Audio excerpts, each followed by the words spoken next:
We're now joined by international law expert Dr. Innocent Badasu. Thanks very much indeed for joining us. Always good to talk to you. Thank you, my brother. And thank you for having me. Or I suppose ECOWAS have put themselves in this situation where they gave these military regimes a timetable and gave them a bit of leeway in terms of a transition back to civilian government. Without making some visible progress, I suppose they had to be seen to be taking action.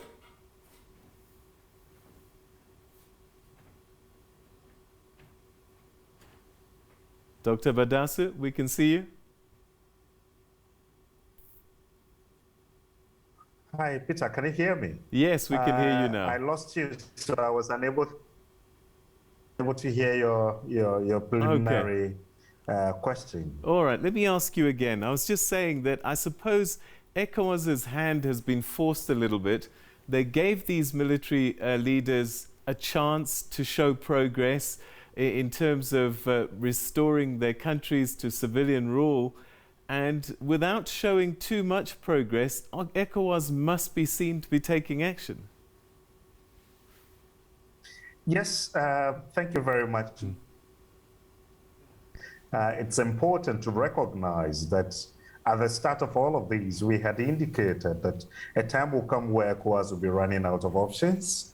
Because the initial steps that were taken were seen to have created room for the two regimes to begin to consolidate themselves and establish a hold in the area of governance. And so it's important at this stage, yes, ECOWAS would definitely have to take an action, but what kinds of actions that must be taken is where begin to interrogate to see whether the needed actions are being taken or we are simply giving standard responses in terms of applying sanctions or standard responses in terms of issuing strong-worded statements or condemnations. I think that there is the need for us to pause and rethink around how ECOWAS has approached the situation in Mali and Guinea as we speak today. One gets a sense, though, that there's a one-size-fits-all in terms of this statement, and yet the situations on the ground in Mali and Guinea are very different. If one looks at Mali, for example, you might even say that the army there seemed to enjoy more popular support from the citizens. Precisely the point. I agree with you. The situation is completely different when you look at the two countries in terms of their political or historical context. And so to approach the two situations as though they are very similar or they are the same is quite problematic. Again, you would have a situation where you have applied sanctions now targeting individual members, family members of some of the leaders who are part of the transition, and indicating travel bans and all of these. What it does is that you end up creating hardliners. So you have some people who would begin to feel that the way to go would be to assume an entrenched position. And so if you want to negotiate, you must come from a position of good faith. And at this point, it's difficult to see whether ECOWAS enjoys any goodwill in Mali or in Guinea as far as the interim or the transitional leaders are concerned. And so again, when you take the Guinean situation, the appointment of the envoy, Dr. Mohamed Ibn Chambers, an experienced diplomat, he's been in the sub-region for such a long time. His career from ECOWAS, even before ECOWAS, as Deputy Foreign Affairs Minister in Ghana, then he moved to ECOWAS and then moved to the UN system, and he continues to deal with ECOWAS countries and then other countries around the Sahel. Now, you have this challenge where he's very well known, experienced, but there is also the phase of fatigue. Some countries and some actors who have dealt with him in the past would begin to exhibit what I may call the chambers fatigue, and that may not go very well in terms of building the needed neutrality and credibility that is required to be able to press hard on the military leaders to be able to keep to the deadlines that have been put together by ECOWAS. But again, it tells us that the deadlines that ECOWAS indicated sometime in September were unrealistic. It was not possible that the coup leaders were going to organize elections within 6 months and hand over. Secondly, it is important to pause and ask the question whether ECOWAS is simply interested in elections or they want an inclusive election, an election that is free and fair, and an election that will create the needed environment for institutional development and for democratic consolidation, because you do not want a reversal where elections, some parties may be dissatisfied in a way that can even lead to counter coups and all of that. So I think that the situation has come. There is the need for a bit of patience around it.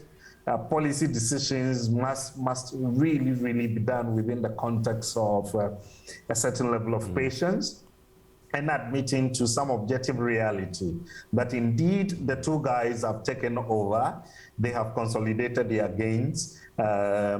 In Guinea, the interim president continues to enjoy massive supports at the moment because of some of the initiative he's taken. Even people have not seen that during the democratic era when Alpha Conde was in office. So for a military leader to come into office and begin to initiate moves that speaks to the aspirations of the ordinary citizens, it would be difficult for ECOWAS to move in and immediately demand for restoration of a constitutional order by way of asking for immediate elections. What does ECOWAS need to do then? Perhaps to revise these timelines, and they will be different for Mali and Guinea because of the different circumstances. How do they look at each situation and come up with something more realistic? You have rightly indicated the first thing ECOWAS may have to do is to go back to look at the 6 months deadline that they gave.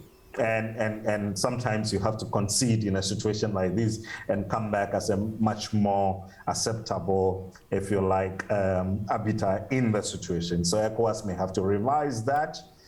It is not to confer legitimacy, but it's a way of trying to make sure that you have the needed capacity to be able to, as it were, determine the pace of the transition and then also work in practical terms towards the conduct of free and fair elections, because you do not just want any elections at all. So yes, in the case of Guinea, I would call completely for the ECOWAS Secretariat to rethink around the deadline, because good stories are coming from Guinea, despite the fact that we are not seeing the leaders committing to having elections immediately, but they have appointed a civilian prime minister. They have appointed some women to high-ranking positions. These are things that are exciting to hear at the moment, but it is not to say the military regime should continue to stay. So you must come as a way of supporting nationally led initiatives, which at the moment seems to be receiving a lot of support. Then in the process, you also strongly lobby, and through an effective coordination, you bring in the rest of the international community and other multilateral institutions to mount pressure for free and fair elections to be organized. Earlier on, you talked about some consequences might be the encouragement of these leaders taking a hardline stance with sanctions. I'm just wondering, what can ECOWAS do to, I won't say force, but to strongly encourage progress and movement towards a civilian rule? Because if they don't, you know, other military leaders in other countries could be looking at this situation and say, you know, ECOWAS or the AU even perhaps might not sanction as much as we need to fear. So you're raising a point around deterrence. Yeah. How do we make sure that we strike a balance where we have a sufficient deterrence whilst we make concessions as well or compromises to be able to get the current situation resolved?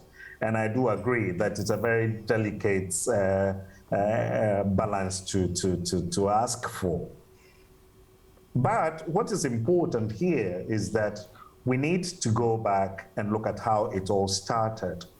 ECOWAS must take stock in terms of ensuring that the democratic decline we are seeing and experiencing is something that its institutions are able to deal with immediately. You do not have to wait to see the problem before you begin to address them. So I am asking for a situation where ECOWAS is able to actively use its early warning response systems by way of devising early warning response mechanisms that can help to mitigate some of these things from happening. And so you may not necessarily be encouraging other military leaders in other countries to go ahead and if you like, overthrow governments, but you want to really deal with this situation in a much more comprehensive manner so that at the end of the day, you would be able to get a solution, a mediated solution that you badly need. Now, what you ask for in terms of Mali and Guinea, I am thinking that ECOWAS made some mistakes and they must admit to those mistakes. Increasingly, citizens are worried about ECOWAS's intervention in these situations because the question they keep asking, where was ECOWAS when constitutions were being changed, citizens were being abused, human rights were being violated? And so in instances like this, as a sub-regional organization, you come across very strong and, if you like, legitimate criticisms. So increasingly, people are beginning to say, no, we do not want ECOWAS here. I've spoken to people in Guinea where there seemed to be some kind of, if you like, a near unanimity around what exactly ECOWAS is doing in Guinea. And one of the reasons why the interim president was bold enough to be able to, if you like, ask the ECOWAS permanent representative, the envoy, to go. And so I do not even know how long Chambers is going to last in his role and how much access he's going to be given in relation to having interactions with the interim president and the rest of the transitional team members. My understanding is that there is an indication where civil society in Guinea and some other leaders and opposition figures are asking the transitional team to be in place for about a year. Some are indicating a year and a half. Sources within the transitional team or close to the interim president are giving indications of a period of 2 years. So this is where ECOWAS must be very, very quick in resolving the situation by making sure that there is a compromise on the timeline. Indeed, the 6 months is completely unrealistic. Dr. Badasu, we're going to have to leave it there. Thanks very, very much indeed for your time. Your insights always greatly appreciated. Thank you very much. My pleasure being here.